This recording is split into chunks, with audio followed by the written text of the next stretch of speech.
ओ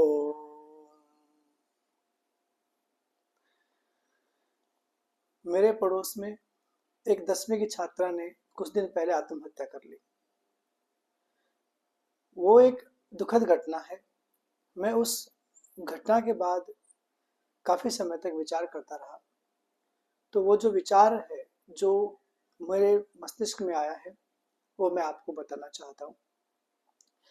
देखिए, अगर शाब्दिक अर्थ देखें, आत्महत्या का अर्थ है अपनी हत्या करना।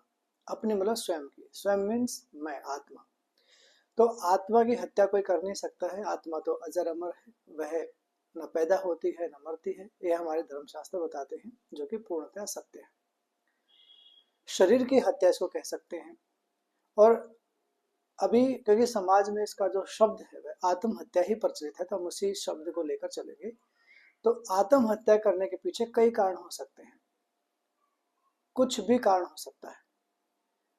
और मेन मतलब कुछ भी कारण उसके पीछे ये होता है कि लगता है कि मैं तंग हो गया हूँ, एक ऐसी सोच काम करते कि अब मतलब इसको सहन नहीं कर सकता मैं, और वह आत्महत्या कर लेता है। आत्महत्या करने वालों में बालक बालिकाओं से लेकर वृद्ध अवस्था वाले लोग भी होते हैं। वह रास्ता चुनते हैं, क्योंकि जब धैर्य जवाब दे जाता है तो सहन नहीं होता। लेकिन क्या आत्महत्या का विचार आने पर यही एक विकल्प बचता है कि हम आत्महत्या कर ले, शरीर को त्याग दें? इस पर हम बात करेंगे। लोगों के उस भ्रम को तोड़ेंगे जिसमें वो ये समझते हैं कि आत्महत्या करके मैं सब दुखों से छूट जाऊंगा। पहली बात ये समझना है कि शरीर देता कौन है। तो इसका उत्तर है कि शरीर हमें परमात्मा देता है, और वह हमारे कर्म फल का परिणाम है। और शरीर हमें परमात्मा देता है, उसके अनुसार हमें कर्म करते हुए जीना है। यही ईश्वर का आदेश है।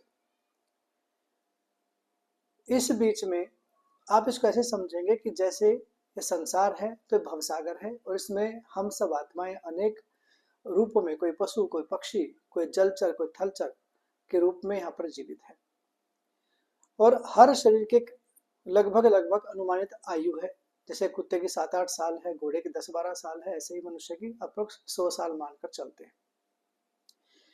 तो हमें उस समय को जितना हो सके उसको अच्छे से जीना चाहिए। मृत्यु तो निश्चित है, जन्म हुआ तो मृत्यु तो होगी ही, लेकिन इसके बीच में जो जीना है उसी को जीवन कहते हैं। कोई इस बीच में जो दुख आए, तकलीफ आए, समस्याएं आए, उससे घबरा कर यदि कोई शरीर त्याग करे, सोचे कि मैं इस दुख से छूट जाऊंगा, तो इसको वैसे आप समझो कि जैसे हम कारावास में हैं और हमें यह 100 साल की सजा मिली। अब इसको हम हंस के काटे, रो के काटे, दुखी हों, सुखी हों, और कोई ये सोचे कि मैं इस जेल को तोड़ के भाग जाता हूँ या फरार हो जाता हूँ तो मैं न्याय व्यवस्था से बच जाऊंगा, तो उसके ऊपर डबल चार्ज लग जाता है, उसके ऊपर और भी धाराएं लग जाती हैं। तो जो शरीर को त्यागने का जो विचार है, आत्महत्या का जो विचार है, उसके लिए ना तो धर्मशास्त्र अनुमति देता है और ना ही समाज शास्त्र। किसी विशेष परिस्थितियों में और किसी किसी देशों में स्वेच्छा से मृत्यु का जो आवेदन करते हैं, और उसको उच्च पद पर कोई अधिकारी हो, राष्ट्रपति हो, मुझे नहीं पता, तो उसको अनुमति दे भी सकते हैं। लेकिन हमारे शरीर पर हमारा अधिकार नहीं। इसके पीछे माता पिता की तपस्या, गुरुजनों की तपस्या और भी अनेक लोगों का सहयोग लगा होता है। इसलिए इस शरीर को त्यागने का अधिकार हमें नहीं। और आत्महत्या करने से पहले एक बात समझ लेनी चाहिए कि कुत्रपि कोपि सुखिनः, ऐसा योग दर्शन में एक सूत्र आता है कि धरती पर, धरा पर जिसने जन्म लिया उसके जीवन में सुख दुख तो आएंगे ही, आप उससे बच नहीं सकते। सुख ही सुख ऐसा सबके साथ हो नहीं होता है, जीवन में दुख भी आते हैं। और कोई भी किसी भी पद पर क्यों ना हो, कोई ये कहे कि भाई ये तो बिल्कुल सुखी है, इसके जीवन में दुख का लेश मात्र नहीं है, नहीं हो सकता। सबकी अपनी अपनी समस्याएं होती हैं, उस समस्याओं को धैर्यपूर्वक सहन करना ही बुद्धिमत्ता है। लेकिन शरीर को त्याग देना, माता पिता को दुख में डाल देना, भाई बंधुओं को दुख में डाल देना, माता पिता को असहाय छोड़ देना, यह कोई उचित मार्ग नहीं है। और जो व्यक्ति आत्महत्या करते हैं वो ये जान ले कि कर्म फल व्यवस्था ये है कि आपका पुनर्जन्म तो होगा ही। एक तो आपने, परमात्मा ने जो शरीर दिया जो आपको उपहार दिया उसको जो है आपने उसका अपमान किया।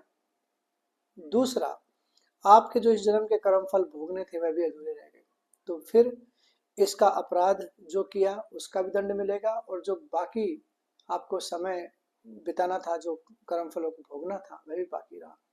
तो ये सारी चीजें आपको अगले जन्म में फिर से भुगतनी ही पड़ेंगी, इससे बच नहीं सकते। इसका उपाय है कि हम धैर्य रखें, सहन शक्ति रखें, और जो ध्यान है, मेडिटेशन है, उसको अपनाएं, ईश्वर के समीप जाएं। जैसे हम जब रोगी होते हैं तो हम डॉक्टर के पास जाते हैं कि मेरे शरीर में ये हो गया है, मुझे ये समस्या है। ऐसे जब आत्महत्या जैसी मानसिक बीमारी पैदा हो तो उस समय परमात्मा के पास जाए। परमात्मा के पास जाने का अर्थ आत्महत्या नहीं है। परमात्मा के पास हम जाते हैं प्रातः सायं या जिस भी समय मिले, ध्यान अवस्थित हो, आसन लगा, आंखें बंद कर परमात्मा से बात करनी, अपने दुख उसको देने हैं। बताओ कि मेरे को ये दुख है, और परमात्मा हमारी प्रार्थना सुनेगा। हम पूर्ण परिश्रम करेंगे, धैर्य रखेंगे और समस्याओं का सामना करेंगे। जब कभी आत्महत्या करने का विचार आए तो ये सोचना चाहिए कि जो हमारे पास संसाधन है, जो हमारे पास सुविधाएं हैं, या जो भी कुछ है, ऐसी सुविधाएं, ऐसी चीजें करोड़ों लोग इस धरा पर हैं जिनके पास नहीं है। और आत्महत्या करना धर्म नहीं है, अधर्म है, और अधर्म का दुख परिणाम होता है। तो जो उसका परिणाम फल है, दुख है, वो मिलेगा ही। इस जन्म में बच लोगे ऐसा सोच लोगे तो शरीर को त्यागने का दुख तो है ही, और उसके साथ आत्मा एक बोझ लेके जाती है, और मृत्यु से पूर्व वो सब उसके सामने, आंखों के सामने आता है, और फिर वही चीज अगले जन्म में फिर से शुरू होगी। तो आत्महत्या से कोई समस्या का हल नहीं है। आत्महत्या करने से पूर्व ये विचार अवश्य करें कि मैं परमात्मा की कर्मफल व्यवस्था से बाहर नहीं जा सकता हूँ। ये सुख और दुख सबके जीवन में आते हैं, मैं इन दुखों का सामना बहादुरी से धैर्यपूर्वक करूँगा या करूँगी, और मैं आत्महत्या जैसे कुविचार को पुनः अपने मस्तिष्क में स्थान नहीं दूंगा या नहीं दूंगी। आत्महत्या करना सर्वथा सब दिशाओं से, सब ओर से एक गलत कदम है जो कभी भी नहीं उठाना चाहिए।